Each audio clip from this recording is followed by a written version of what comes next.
Hi hello నమస్తే welcome back to Meena's food fair. ఈరోజు recipes మజ్జిగ పిండి సగ్గుబియ్యం కడి అండి. లెఫ్ట్ ఓవర్ వచ్చేసేసి మజ్జిగ చారుతో చూపిస్తున్నాను. 2 days బ్యాక్ పెరుగు ఉందనుకోండి, తీసేసుకోండి. గరిటెతో ఇట్లా 2-3 సార్లు ఇలా అనేసేయండి. ఆ లమ్స్ పోతాయి ఇట్లాగా.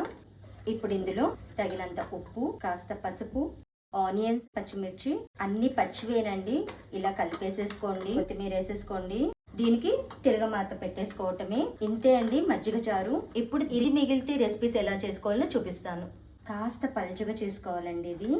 ఈ 2 ఐటమ్స్కి కూడా కాస్త పలుచగానే ఉండాలి. ఇప్పుడు ఇందులో నేను బియ్యపిండి కలుపుతున్నాను. ఈ కన్సిస్టెన్సీలో తీసేసుకోండి. ఇది బాగా 3 hours నానబెట్టేసేయండి.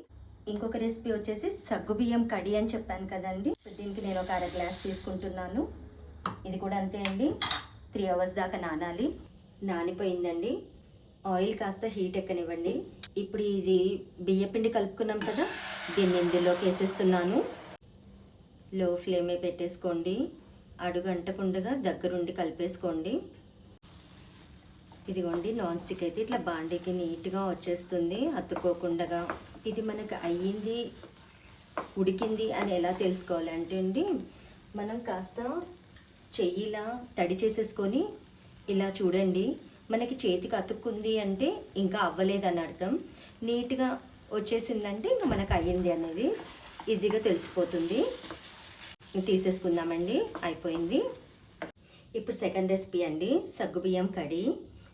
దానికోసం కూడా నూనె వేసేసుకోండి. అది వేడయ్యాక దీన్ని వేసేస్తున్నాను. మజ్జిగ చారులో ఉప్పు ఉంటుంది కదండి, చాలా మటుకు అదే సరిపోతుంది.